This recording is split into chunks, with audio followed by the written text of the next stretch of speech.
আসসালামু আলাইকুম। আজকে রামপুরহাট এরিয়া তপন গ্রামে আসতে পেরে সত্যি আমাকে নিজেকে ধন্য মনে করছি আমি।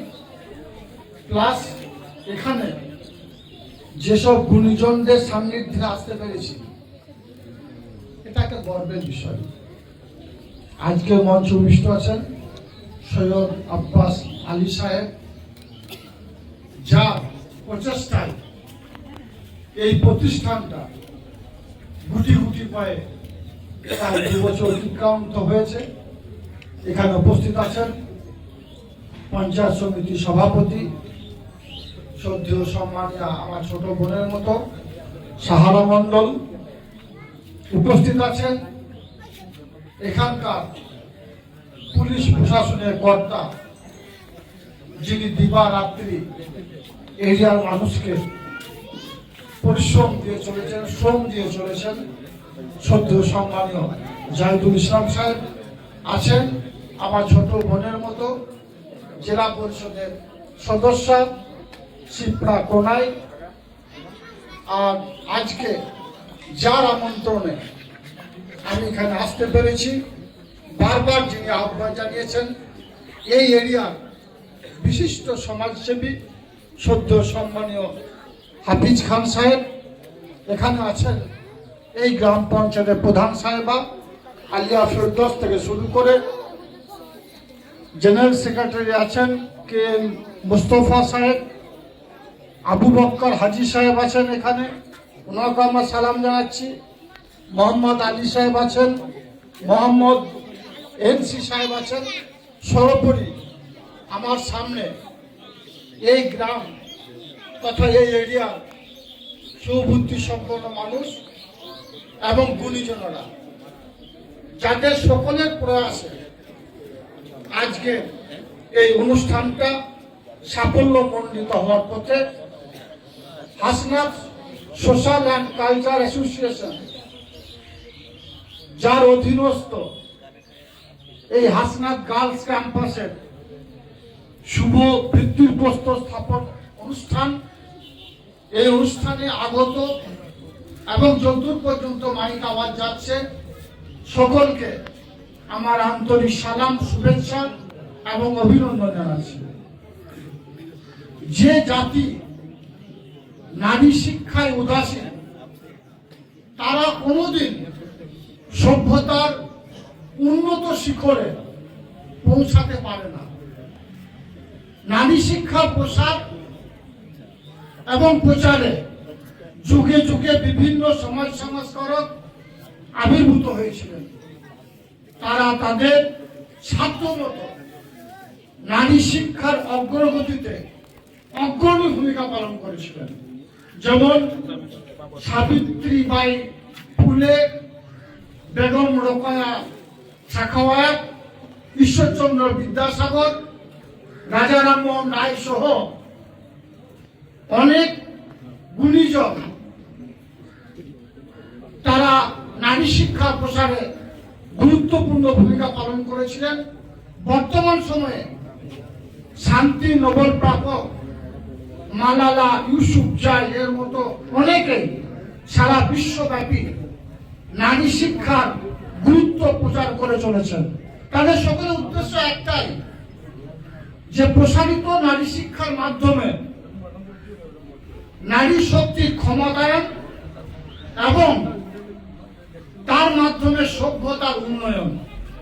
এই লক্ষ্যের সঙ্গে সঙ্গতি রেখে রামপুরহাটে হাসনাত গার্লস ক্যাম্পাসের ভিত্তিপ্রস্তর স্থাপনে আমি আসতে পেরে অত্যন্ত নিজেকে গর্বিত বোধ করছি এবং আনন্দিত।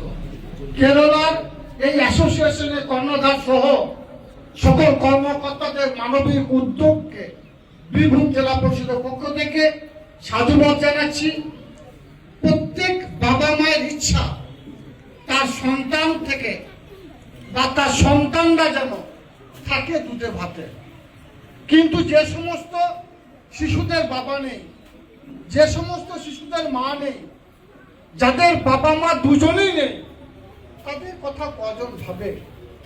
এই রকম এতিম অনাথ শিশুদের কথা ভেবে তাদের ভবিষ্যৎ গঠনের জন্য যারা এগিয়ে আসেন, সত্যিকারে মহামানবের তারা প্রতিরূপ। এহেন মহামানবদের এই উদ্যোগকে আমি আজকের মঞ্চ থেকে স্যালুট জানাচ্ছি, কুর্নিশ জানাচ্ছি।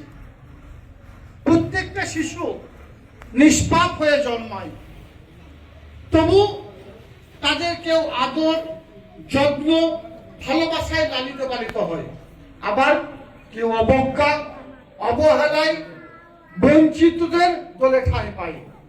এই এতিম অসহায় শিশুগুলির কি দোষ আছে বলুন?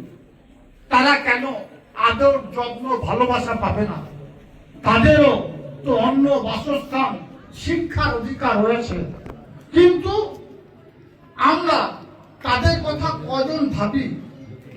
কিন্তু হাসনাত সোশ্যাল অ্যান্ড কালচার অ্যাসোসিয়েশনের তাদের কথা ভেবেছেন মুসলিম কমিউনিটির এতিম শিশু কন্যাদের জন্য রামপুরহাটে হাসনাত গার্লস ক্যাম্পাস নতুন দিগন্তের উন্মোচন করবে, নতুন করে পথ দেখাবে।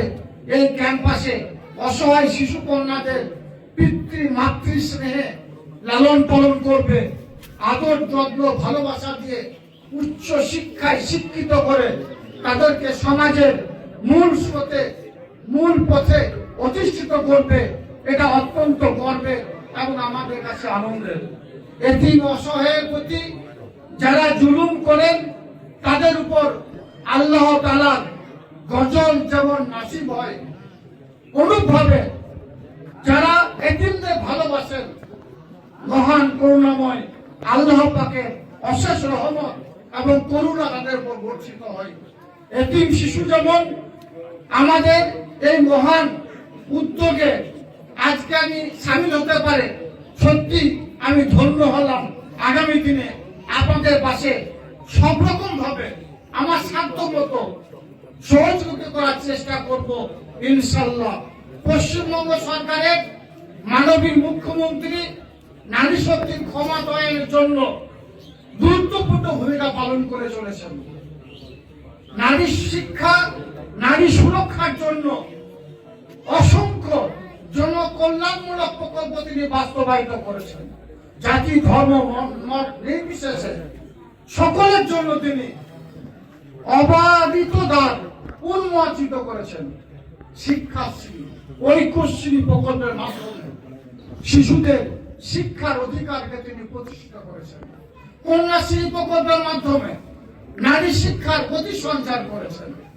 শিশু সাথী প্রকল্পের মাধ্যমে অসহায় শিশুদের ব্যয়বহুল যে হার্টের চিকিৎসা সেটাকে তিনি বিনামূল্যে করার ব্যবস্থা করেছেন।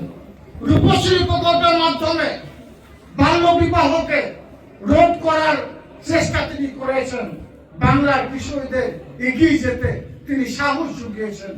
সম্পলা প্রকল্পের মাধ্যমে সমাজে নির্যাতিত, অবহেলিত কিশোরীদের নিরাপদ আশ্রয় ব্যবস্থা করেছেন এবং তাদেরকে স্বনির্ভর করে সমাজের মূল স্রোতে ফিরিয়ে আনার তিনি প্রয়াস করেই চলেছেন। নারী নির্যাতন রুখতে এবং তাদের নিরাপত্তাকে আরো কঠোর করতে তিনি অপরাজিত বিল তিনি এনেছেন, যদিও কেন্দ্র সরকার সেটাকে এখনো আইনে রূপান্তরিত করেনি। লক্ষ্মীর ভান্ডার সামাজিক প্রকল্পের মাধ্যমে প্রান্তিক পরিবারের মায়েদের আত্মসম্ভ্রমকে তিনি প্রতিষ্ঠিত করার চেষ্টা করেছেন। এক কথায় মাননীয় মুখ্যমন্ত্রী মমতা বন্দ্যোপাধ্যায় নারী শক্তিকে উন্নত মর্যাদায় প্রতিষ্ঠা করতে চেয়েছিলেন, কিন্তু মনে রাখতে হবে একা সরকারের পক্ষে সবটা করা সম্ভব নয়। আপনাদের মতো মানুষদের এগিয়ে আসতে হবে। আপনারা এগিয়ে আসুন, সকলে আমরা মিলিতভাবে, সংঘবদ্ধভাবে আমাদের রাজ্য সরকারের হাতকে শক্ত করি এবং নারী শিক্ষার প্রসারে নারীদের এগিয়ে নিয়ে যাওয়ার কাজে আমরা সকলে সংঘবদ্ধভাবে আলাপ আলোচনা সাপেক্ষে এগিয়ে নিয়ে যাই। আমাদের সম্মানিত প্রয়াসে উন্নত নারী সমাজ গঠিত হবে। এতিম অসহায় শিশুরা তাদের মাতৃত্ব ফিরে পাবে, তাদের নিষ্পাপ পবিত্র হাসিতে আমাদের সকলের মঙ্গল হবে। সকলকে আরেকবার শুভেচ্ছা ও অভিনন্দন জানাচ্ছি। এবং আমার কথা এখানে শেষ করছি। সকলে ভালো থাকুন, সুস্থ থাকুন এবং সকলে মিলিতভাবে সংঘবদ্ধভাবে আলাপতার সাপেক্ষে এই সংগঠনটাকে, এই প্রতিষ্ঠানটাকে এগিয়ে নিয়ে যাওয়ার চেষ্টা করুন। আর একবার সকলকে সালাম জানিয়ে আমার বক্তব্যের এখানে বিরাম। ধন্যবাদ।